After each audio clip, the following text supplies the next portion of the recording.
Bien, je m'appelle Sophie Brunet, je suis une descendante de la famille Albin-Bertrand, j'ai 51 ans. Je ne suis pas la plus jeune de la famille, il y en a d'autres, mais je suis la seule passionnée par l'histoire de la famille. Les documents de la famille se sont ramassés à ma possession quand mon oncle Réal a tombé malade. C'est moi qui étais sa mandataire. Fait que j'avais le mandat de vider son appartement pour pouvoir le placer en résidence. Puis tous ces beaux documents étaient chez lui dans une filière. Fait que j'ai tout mis ça ensemble, puis j'ai apporté ça à la maison, serré à l'épreuve de l'eau, en attendant. Mais finalement, mon oncle est décédé le 15 juillet de cette année. Puis les documents sont encore ici en attendant que la succession soit réglée. OK. Puis ça vient de où, là, cette passion-là de l'histoire de la famille? Bien, ça a toujours été un peu. Moi, j'ai connu mon arrière-grand-mère qui est Eugénie Bergeron-Bertrand. Moi, ma grand-mère, mon arrière-grand-mère est décédée, j'avais 20 ans. Fait que je l'ai connue assez longtemps. Fait que des petites histoires, sa galerie, elle nous a conté beaucoup, puis beaucoup de la famille, puis comment c'était aussi dans son temps à elle, tu sais, les chants, les ci, les ça, d'où elle venait. Fait que ça a commencé comme ça, puis j'étais une mordue d'antiquité d'avance. Fait que toute l'histoire a commencé comme ça. OK. Toi, t'es née ici? Oui. Moi, je suis une fille d'ici. Une fille d'ici? Une fille d'ici, une fille du village. Toute la famille était dans le village. Pas compliqué, on faisait le carré, le village au complet. Fait qu'on commençait par l'avenue Bertrand. On avait la maison de ma grand-mère Bertrand, où il était où est aujourd'hui la caisse populaire, où est le guichet, je veux dire. Avant ça, c'était un mini-pot qu'il y avait là. Puis au tout début des années, à la fin des années 1800, c'était la maison de l'arrière-grand-mère qui était là. Fait que ça, on a commencé là. Ensuite, la maison de Eugénie et Albert, où elle est Chantal-Valois aujourd'hui. Juste en face, tu avais une petite maison. Mon oncle Réal restait en haut. Ensuite, sur le coin, tu avais mon oncle Lionel. On tournait sur la rue du Ruisseau, ce qu'il est le tennis. Tu avais mon oncle Charles, mon oncle Alain. Il y avait nous. On redescendait, avant de descendre, on remontait la montée d'Argenteuil. Tu avais mon oncle Jean-Noël. On redescendait. On tournait sur la rue du Collège. Tu avais ma grand-mère, La Fantaisie, qui était mariée avec Edgar. C'est lui qui avait la plomberie La Fantaisie, plomberie chauffage. Puis tu avais ma tante Céline, qui était sur l'autre côté, à côté du garage maintenant à Jean-Pierre Massé. En haut de la côte, l'avenue du Quai, tu avais ma tante Denise, qui restait là. Fait qu'on était tous un à côté de l'autre. Puis les autres... ils restaient à l'extérieur. Il y en avait à Sainte-Agathe, puis il y en avait à la Chute. Ah ouais. Fait que on est vraiment du village. Fait qu'on a tout le temps vécu ensemble, on est élevés ensemble, que ce soit des petites cousines, parce que moi, finalement, au bout de la ligne, dans tout ça, moi, je suis la petite nièce de M. Bertrand. Fait que donc, tous ces cousins-cousines-là, c'est les cousins-cousines à ma mère, mais vu que c'est des grosses familles, ben ces cousins-cousines-là, ils ont le même âge que moi. Fait que... nous autres, on ne fait pas de différence cousine de la fesse gauche ou de la fesse droite. On est toutes des cousines puis toutes des cousins. Puis comment ça se passait, les parties? Les plus beaux souvenirs, c'est les jours de l'an chez grand-maman Bertrand. Eh mon Dieu Seigneur, elle a commencé à préparer ça des semaines d'avance. Elle avait sa cuisine d'été, la véranda, c'était frette là-dedans. Puis elle avait son frigidaire... encore la vieille glacière. On mettait de la glace, un beau gros meuble en bois. Puis et on allait là puis on épluchait des patates pour le réveillon, puis la journée du jour de l'an. Puis on se ramassait là. Des fois, moi, j'ai déjà vu 200, 150 personnes dans la maison faire des 6-7 tablés. Puis tout le monde mangeait chaud, puis tout le monde mangeait de la dinde, puis tout le monde mangeait des patates. Puis on avait des violonneux. Grand-maman jouait du piano, l'autre, il jouait de la guitare. Mon oncle Réal jouait de l'orgue. Il y en a qui chantaient. C'était le même. J'ai connu ça, se coucher dans un manteau de fourrure des vieilles matantes, là. On a connu ça, nous autres aussi. Ouais. Mais on préparait ça longtemps d'avance. Ça, c'est au jour de l'an. À Noël, c'était comme chacun avec nos familles. Mais Noël, la veille de Noël, ma mère nous couchait de bonne heure. On se levait, dans ce temps-là, la messe, c'était vraiment minuit. Fait qu'on allait à la messe de minuit. Puis ensuite, ben, je m'en allais chez ma grand-mère, la Fantaisie, avec les oncles, les tantes. Là, c'était un buffet, là, puis on donnait les cadeaux, puis tout ça. Puis le soir de Noël, on allait souper chez ma grand-mère, côté à mon père. Mais on avait donc hâte au jour de l'an pour s'en aller chez grand-maman Bertrand. Nous autres, on l'appelait May, grand-maman May, parce qu'elle venait au monde au mois de mai. Fait qu'on l'appelait May, M-A-Y. Fait que ça, c'était des souvenirs d'enfance les plus beaux, les plus... Puis nous autres, on était petits culs, puis on regardait nos cousines qui vieillissaient, puis qui arrivaient avec le premier chum ou le premier bébé, puis on avait donc hâte d'être rendus là, nous autres, quand tu regardais ça, puis... ouais. Ça, c'était dans les années... Ah, 70, Ouais, 70. début 80. Ma maman est morte en 84, 85, mon arrière-grand-mère. C'est dans les années 70. Moi, je suis née en 67, fait que, pour que je m'en souvienne beaucoup. Que les années 70. Puis comment c'était à Saint-Adolphe, en 70, mettons? Ah, ça n'a La rien à vie, comparer à aujourd'hui. À rien à comparer. Si on finissait l'école, mettons, là, pour la Saint-Jean-Baptiste, ben là, c'était le défilé des vélos. Il fallait tout déguiser nos vélos. Il y avait une parade de vélos, puis on était jugés, puis on avait des trophées, il y avait des olympiades, il y avait des tambours-là, il y avait toutes sortes d'affaires. C'était vraiment... ça bougeait, tu sais. Il y avait plein d'activités, autant pour les plus vieux que pour les plus jeunes. Des balles costumées au centre récréatif. Il y en a eu. Moi, j'ai vu mes grands-mères se déguiser pour aller là, pour avoir du fun. Puis, non, c'était le fun.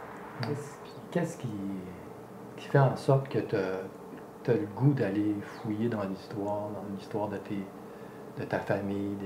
Qu'est-ce qui t'allume, là? Qu'est-ce que j'aime, moi, c'est la manière qu'ils vivaient. Moi, je suis sûre que je serais venue au monde en 1900 ou en 1800, j'aurais capoté, j'aurais adoré. Moi, je serais le style... mon chum, ça ne tente pas, là, mais je serais du style une cabane dans le bois, puis on se débrouille.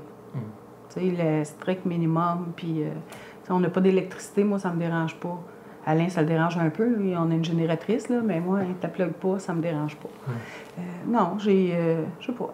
Ça a toujours été... Ça m'a toujours attiré l'histoire, j'ai toujours aimé ça, en partant. Même à l'école, j'adorais l'histoire. J'ai coulé mes mathématiques, j'ai coulé mon anglais, mais mon histoire, ma géographie, j'ai jamais coulé ça parce que j'étais passionnée, j'aimais ça. J'étais allée en Europe, dans un vieux pays, j'étais allée me promener là-bas, j'étais allée chercher de l'histoire du côté un peu de la fantaisie. Là, mon prochain but, c'est d'aller à Providence pour aller justement plus loin, parce que la famille de ma grand-mère, Bertrand, qui est Bergeron, ils viennent de là. Fait que mon but, c'est d'aller voir plus loin par là. Puis en Europe, à quel endroit tu es allé? Moi, j'ai tout fait la Normandie. Fait que la Normandie, c'est là que la fantaisie était. Ouais. La famille, la fantaisie. Ouais, on vient toutes de Rouen et de Cannes. J'étais allée là, j'ai visité. J'ai pas vraiment tout cherché les ancêtres parce que j'avais pas vraiment d'informations. Mais je savais qu'on venait de là. Puis en même temps, c'était un voyage de fin d'études que j'ai fait. Puis j'étais allée me promener là. J'étais allée visiter, j'étais allée voir. J'ai tout fait là. J'ai fait la vallée de la Loire. J'ai visité les châteaux, on a bu du bon vin. Le Mont-Saint-Michel, c'est super beau. J'étais allée au débarquement de la Normandie aussi. Fait que tout ça vient alimenter. Ouais. Bien ici, tu sais, toute la famille, là, en plus que je demeure sur la terre de mes ancêtres, mais comment je te dirais ça? Tu vas me faire pleurer. Quand Chantal, elle a acheté la maison de mes grands-parents, moi, mon but, mon rêve avait été de racheter cette maison. Ah, tu vas me faire pleurer. De racheter cette maison-là. En tout cas, avec les choses de la vie, ça n'a pas été possible. Puis aujourd'hui, mon souhait, mon plus grand rêve, c'est qu'elle la mette à vendre pour que je puisse l'acheter encore. Tu vas sauter dessus. Oh oui, c'est sûr. C'est comme, je sais pas, j'ai bien de... Ben, t'as vu tous mes papiers que j'ai bien de la misère à me débarrasser de mes ancêtres, finalement. Mais tout ce qui est patrimoine, ben, je me dis, les jeunes, ils vivent à une vitesse que ça n'a pas de sens. Puis, ils connaissent pas ça. Puis je me dis, ben un jour, moi non plus, je serai plus là. Puis si ça peut aider des jeunes, les nouvelles générations qui sont passionnés, eux autres aussi, bien, j'aurai tous ces beaux documents-là. Parce que c'est sûr que ma fille, elle dit, la journée, tu seras plus là. Moi, je les veux, puis c'est sûr que je les sers, puis... Ah, ben ça, c'est fun, ça. Fait que là, c'est serré dans un bac, là, mais j'ai l'intention d'aller me chercher une bonne boîte, là, vraiment métal anti-feu, là, pour mettre ça là-dedans. Là. Non, c'est... Mais c'est encourageant, ta fille? Oui, ma fille, elle aime beaucoup ça aussi. Elle aime beaucoup... ma fille, elle vend des autos, elle travaille chez Ford. Puis elle est passionnée aussi avec l'histoire, puis... Fait que tu peux lui demander toute l'histoire de Ford à partir de où tu voudras. Elle va tout la dire, elle connaît tout. Elle s'informe de tout. Elle est curieuse, elle aussi. Tu sais, ça prend beaucoup de curiosité pour faire ça. Des fois, j'essaie de parler. Je parle avec moi. Toi, tu sais, tes ancêtres, Alain, il vient pas d'ici, il vient des cantons de l'Est. La famille était beaucoup dispersée, lui, aux États-Unis. Mais c'est pas le gars qui va... lui... non, c'est ça. Fait que, mais il dit, il te l'a déjà dit, elle sait tout, elle connaît tout. Je les ai jamais vues, mais tu sais, je te sors les photos, ça c'est un tel, ça c'est un tel, parce que je les ai tellement lues, tellement regardées. Puis je te dirais que la journée où je vais partir, je vais les rencontrer en haut, mais je vais savoir c'est qui. Je sais pas. Tous nos gros patriarches sont presque tous partis cette année. C'est ça. 2018 a été une grosse année pour toutes les perdre. Puis les familles de ces gens-là, bien, il y en a beaucoup qui c'est parti, c'est à l'extérieur. Il y a moins de dynamique que dans le temps. Moi, je me souviens, ma mère, elle me contait... eux autres, ils ont été un des premiers à voir la télévision ici à Saint-Adolphe. Fait que, c'était pas drôle dans ce temps-là. Au lieu d'avoir le chapelet à radio, ben là, ils l'avaient à TV, les games de hockey, les pays d'en haut, la première version. Fait que tous les gens se ramassaient chez mon grand-père, c'était plein de monde. Puis c'est ça, tu sais. La caserne, ben c'est la même chose. Tu sais, les pompiers ici, oui, c'est une belle dynamique, eux autres. Mais dans le temps, tu sais, la caserne était dans le village et tout le monde du village était pompier. Tu n'avais pas le choix, tu sais. Ils éteindaient ça quasiment encore avec des chaudières.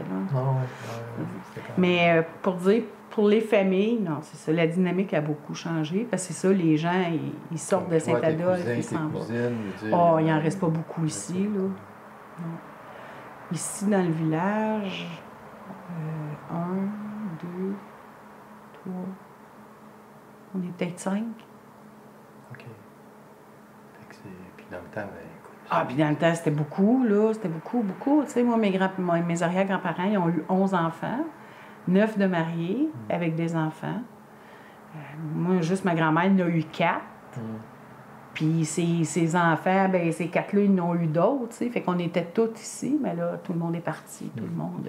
Ces gens-là qui partent, comme tes cousins, tes cousines qui partent, mettons, est-ce qu'ils vont principalement dans les grands centres ou... Non, j'en ai qui sont à La Chute, j'en ai à Saint-Jérôme, j'en ai à Sainte-Agathe. Ils sont pas comme partis à Montréal. J'en ai à Blainville, là. non. Ben il y en a beaucoup, c'est que prends pays, prends mari. Oui, OK, c'est vrai. Puis là-dessus, j'avais une des tantes qui était déjà à La Chute, fait que elle, ben, lui, ses enfants à La Chute, fait qu'ils sont restés là, ils sont pas venus ici. Les autres, non, sont partis. Parle-moi donc de la mère au chat. Et elle, il paraît qu'elle étranglait ses chats pour les manger. Mais toi, tu l'as connue? Ben, je l'ai connue. J'étais tout petite, elle nous faisait assez peur que... moi, je la voyais dehors, je me poussais en courant, là, je criais, j'avais peur. Puis elle faisait exprès. Elle faisait exprès quand elle me voyait. Elle levait ses bâtons, puis... mais, tu sais, ma mère, elle pourrait t'en compter, mais ma mère n'est plus de ce monde.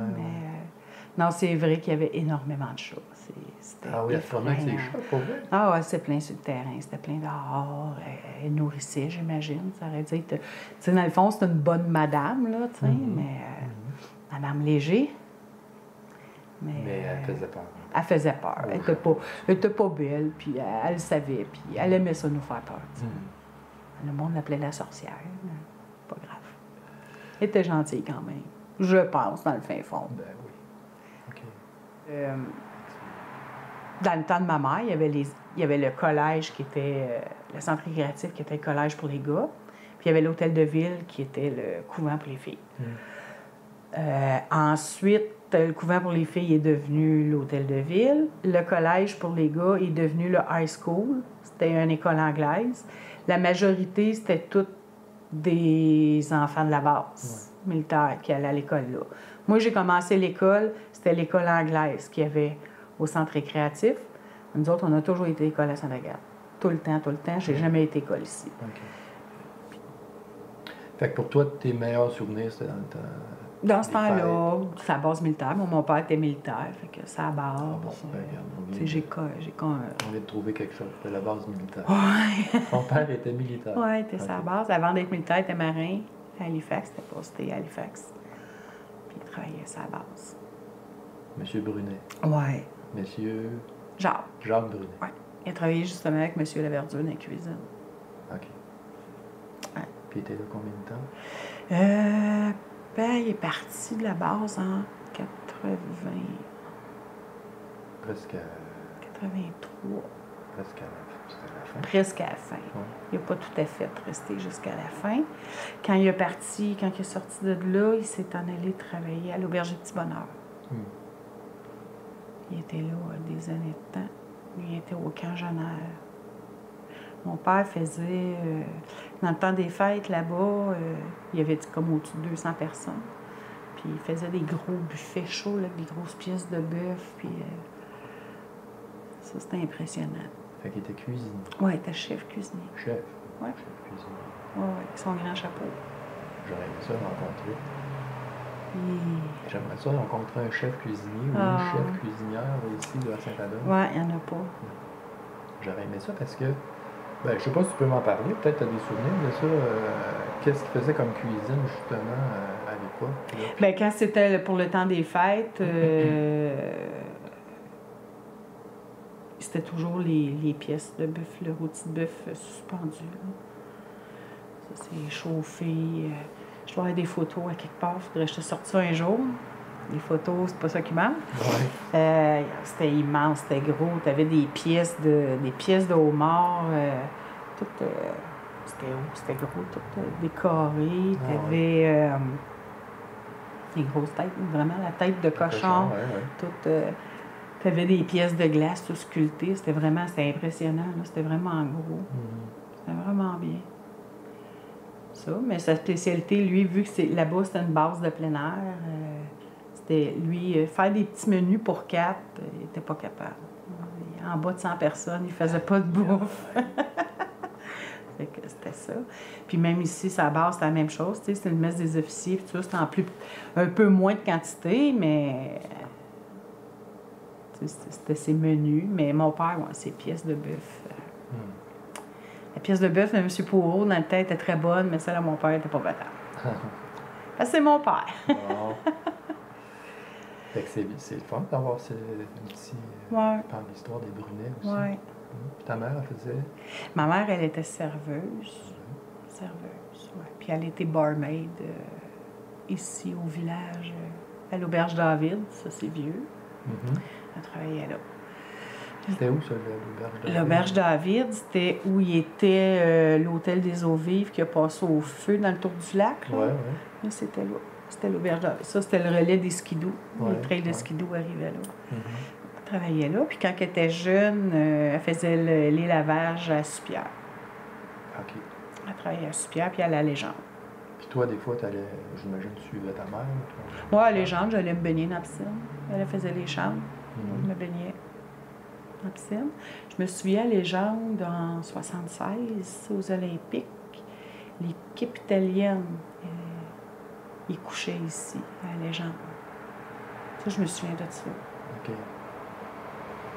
Ça fait longtemps. Ouh! Ça remonte loin. Ben oui. Ouais. Puis moi, mes parents sont connus à Soupierre. Mon père était entre la marine puis l'armée. Il était entre les deux. Puis il est retourné ici à Soupierre. Il avait entendu parler de la Soupierre. Puis il était venu se faire engager comme cuisinier. Puis vu que ça faisait 5 ans qu'il était juste en anglais, fait qu'il parlait presque pas français. Puis ma mère était serveuse. Puis c'est même qu'ils se sont rencontrés ici. Ah, OK. Puis à la Soupierre... Puis ma mère, elle voulait rien savoir. « La petite bloque, moi, tu me tapes ses nerfs. » Comment ça, Jacques Brunet parlait anglais? Parce qu'il était dans la marine, fait que c'était juste en anglais. Il a travaillé longtemps dans la marine, puis c'est comme... il a perdu son français. Ouais. Ben, quand il cherchait beaucoup ses mots. Puis même jusqu'à son décès, quand il écrivait moitié anglais, moitié français. Ouais. Il fallait essayer de déchiffrer qu'est-ce qu'il nous écrivait. Ouais. Puis il était cuisinier, oui, à la base militaire, mais avant, il était probablement ailleurs, j'imagine. Dans la marine, il était cuisinier dans la aussi. Marine, il était cuisinier. Ouais. Puis il est rentré dans la marine à 17 ans à Cachette. Ah. C'est le curé qui avait signé pour lui. OK. Fait qu'à partir de là, à 17 ans, il a commencé à parler anglais. Puis... Ouais. Jusqu'à temps qu'il rencontre ma mère, qu'il marie ma mère. Il a marié ma mère. Moi, je suis venue au monde, mon père, il avait 31 ans. Fait que, quand même... Fait que quand t'es juste en anglais tout le temps. Ben...